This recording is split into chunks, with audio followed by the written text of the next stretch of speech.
A segunda maneira é mais um pouquinho sustentável, mas cada nodo daquele que está centralizando um conjunto de nodos, vocês estão vendo ali, tem muitos centros, não é? Se você perder, você perde todos os nodos que estão ligados a ele. Agora, a terceira maneira, essa terceira aí, estão vendo? Essa é a rede distribuída. Ele não desenhou todas as linhas, senão ia ficar muito difícil a gente ver o desenho, mas a terceira é a rede distribuída. Todos conectados com todos. Ele falou, olha, a maneira mais sustentável é a terceira, é a rede distribuída. Eu não preciso ir lá, passar pelo chefinho, voltar para o outro, não é? Ir para o segundo andar, descer para o primeiro andar, não preciso. Eu simplesmente vou diretamente às pessoas que estão conectadas. Se elas estiverem conectadas todas com todas, então aí eu tenho o grau máximo de distribuição, que é acompanhado pelo grau máximo de conectividade. Isso é importantíssimo. Só descobrimos isso muito recentemente, viu? Que quando você aumenta o grau de conexão, de conectividade, você aumenta também o grau de distributividade. Importantíssimo. Então, como eu falei, rede distribuída é isso. Essas mídias sociais não são as redes sociais. Como o nome está dizendo, as redes são sociais. Elas são pessoas, não são as ferramentas. Os Apaches faziam rede com sinal de fumaça. Você pode fazer rede com sinal de fumaça. Você pode fazer rede com carta. Você pode fazer rede com telefone. Você pode fazer rede com e-mail. Você pode fazer rede com uma plataforma de rede, com um site de relacionamento, não é? Como é o caso do Facebook ou do Orkut. As redes, elas são ambientes de interação, não é o mesmo que participação. São coisas distintas. A interação é um fenômeno que acontece na rede, não é uma pré-organização feita por alguém. Um caso de interação muito importante é esse dos cupins. Vocês estão vendo ali no lado direito um cupinzeiro africano. É uma casa de cupins que tem 4,5 metros, mais ou menos. Vocês estão vendo ali pelo tamanho da pessoa que está em pé. Essa é uma construção fantástica.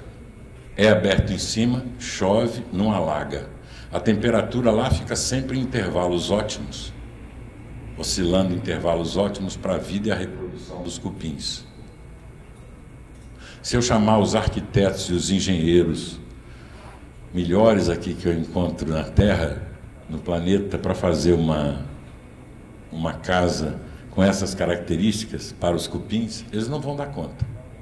E a pergunta que eu faço a vocês é o seguinte: como é que o cupim, que tem a cabecinha menor do que uma cabeça de alfinete, faz isso aí? Onde é que estava a planta? Me digam. Não tem nem slot de memória, né? Na cabecinha do cupim para botar lá um. De onde é que veio isso aí? Me expliquem. Como é que eles construíram uma coisa tão fantástica, como esse cupinzeiro, ecologicamente? Da onde ele trouxe isso aí? Como é que foi gerada essa ordem? Que não tem mestre de obra, né? Vocês já conheceram o cupim mestre de obra? O cupim engenheiro? O cupim arquiteto? Não tem, esse cara não tem lá, né? Como é que eles fizeram? Observando o comportamento emergente, Swarm Intelligence, a gente começa a perceber como é que é o negócio que funciona. É fantástico. O cupim vem com poucas instruções. Imite o seu vizinho. É uma delas. Imite o seu vizinho. Imitação é a coisa mais séria do que a gente pode imaginar. Então o que ele faz? Ele imita. Mas quando ele imita, ele não consegue imitar e reproduzir fielmente. Isso não existe no nosso mundo, porque as condições não permanecem as mesmas. Ele introduz uma pequena variação. O outro que está imitando ele introduz essa outra variação. E eles estão imitando todos, um imita o outro, eles se imitam entre si, não é linear isso. A distribuição dessas variações ao longo do tempo vai gerando ordem emergente a partir da interação. Quer dizer, isso aí é fruto da interação, não é fruto da participação. Os cupins não são seres participativos assim. Vamos chamar eles para ir a passeata, eles não vão. Vamos juntar numa sala para fazer uma reunião, o cupim também não vai. Ele interage, não é participação, é interação. A interação gera ordem. E a fenomenologia da interação é a nossa grande interrogação agora. A interação tem fenômenos. Por exemplo, um deles é o clustering. Tudo que interage aglomera.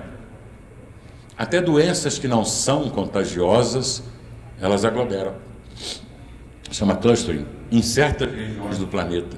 Às vezes doenças autoimunes estão aglomeradas. Eu conheço algumas que estão aglomeradas, por exemplo, na região da Inglaterra. Não são contagiosas, mas aglomeram.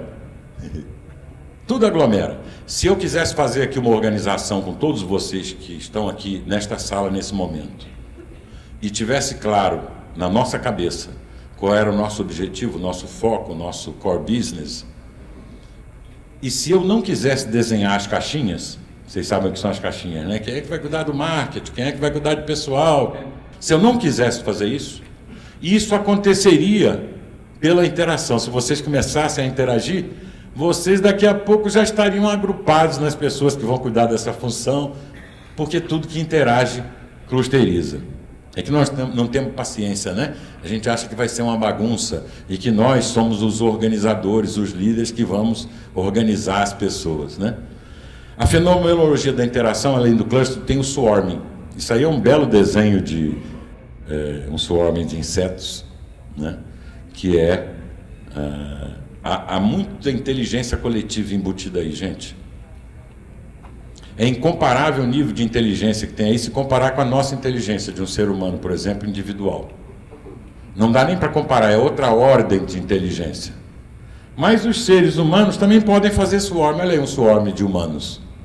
Isso aí, 11 de março de 2004, na Espanha, em Madrid, quando houve aquele atentado aos trens, 24 horas antes das eleições, um pouco mais, 48 horas antes das eleições espanholas de 2004, o candidato do Aznar já estava virtualmente eleito, segundo os institutos de pesquisa. Houve o atentado, o governo foi para a televisão dizendo que era um atentado do separatismo basco, ETA, e o atentado foi da Al-Qaeda. O povo sabia que isso era mentira, um cara ligou para o outro e de repente a Espanha toda saiu na rua. Resultado dessa coisa que ninguém liderou, ninguém sabe quem ligou, não foi pensado. Resultado é que ganhou o Zapatero, que ninguém achou que ia ganhar, que é o presidente de governo hoje na Espanha, que foi reeleito recentemente. Você vê que isso pode ter influências muito grandes. Ou então agora, o 11 de fevereiro de 2011, esse swarm também que aconteceu na Praça Tahrir, no Cairo, e que derrubou, de certa maneira, isso derrubou o ditador Mubarak, ainda que o regime não tivesse sido derrubado, mas o impacto do ditador Mubarak foi muito grande. Um outro fenômeno que acontece nas redes é o que a gente chama de small world phenomenon, que é muito estudado pelo Strogatz e pelo Duncan Watts, que eu mostrei ainda há pouco. Que é o seguinte, eu chamei de Gramsci, isso é um neologismo, viu? Não existe a palavra em inglês, a não ser com S. Mas essa meu Gramsci aí é com C. Vem de Gramsci, o amassamento do mundo. O mundo está amassando, está ficando pequeno, porque aumenta a conectividade, aumenta a possibilidade de você encontrar qualquer pessoa com menos graus de intermediação. Então, a extensão característica de caminho está diminuindo, o comprimento da corrente está diminuindo, nós estamos conhecendo cada vez mais pessoas. Isso está mudando totalmente a nossa maneira de viver, de produzir, de vender, de comprar. Vocês vão ver como é que isso vai mudar. Você vai chamar um táxi lá em São Paulo, uma cidade de 10 milhões de pessoas, 11, 12, e o cara, o chofer, vai falar para você, o motorista, você não é Augusto Defran, que fica falando sobre redes? Ele vai saber, porque eu vou estar na timeline dele, ou alguém que está na minha timeline vai estar na timeline dele, então não tem jeito. O mundo está contraindo, não em termos geográficos populacionais, mas em termos sociais. A gente chama isso de small world phenomenon. Hoje, uma pessoa qualquer pode encontrar, em média, qualquer outra pessoa no mundo com 6 intermediários. É o que a gente chama de 6 Degrees of Separation, né, que foi título de uma peça de John Guare, que foi levada na Broadway em 1990. Depois o Duncan Watts fez um livro com esse nome, 6 Degrees of Separation, com esse nome, com esse lema. Os fenômenos que ocorrem numa rede não dependem das características dos seus nodos. Isso tudo é descoberta da fenomenologia da interação. O conteúdo do que flui pelas conexões não determina o comportamento da rede. Eu sei que eu estou falando coisas que são chocantes, e são mesmo. Agora é que a nova ciência das redes está revelando essas coisas, porque a gente foi criado desde pequenininho. Mamãe disse para a gente o seguinte: meu filho, tenha boas ideias, ajude os outros. Programou a nossa cabecinha para a gente achar o seguinte, que o conteúdo bom leva a boa ação. Que se eu falar sobre as ideias legais, o mundo vai ficar legal. Mas todas as evidências que nós temos indicam que não funciona assim. Não é o conteúdo que determina o comportamento. Bom, isso vocês já viram as consequências desse tipo de conhecimento, para isso que nós chamamos de educação, né? Nós temos já como calcular o grau de distribuição e conectividade de uma rede. Não vou falar muito disso aqui, porque o Oswaldo vai apresentar para a gente uma máquina que faz isso daqui a pouco. E a grande descoberta do óbvio é que tudo que é sustentável, já falei disso, tem um padrão de rede. Eu repetindo isso aí, me contradizendo, né? Estou achando que de tanto falar vocês vão acreditar, todo mundo vai acreditar, né? Mas não é bem assim.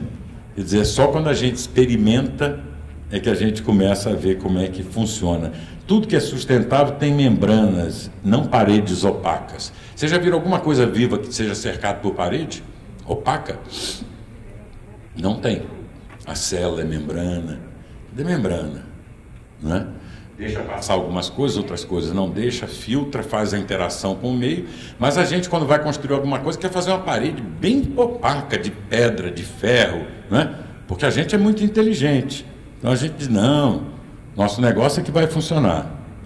E o mundo dos negócios na sociedade em rede, ele muda. Negócios serão para qualquer um cada vez mais, negócios serão inovação e negócios serão em rede. Eu vou retomar daqui a pouquinho essa apresentação no exato momento em que eu parei aqui, quando a gente for falar da passagem dos negócios do mundo que ainda vivemos para esse mundo que aceleradamente, vamos dizer, está assumindo a morfologia e a dinâmica de uma rede cada vez mais distribuída e não tem volta.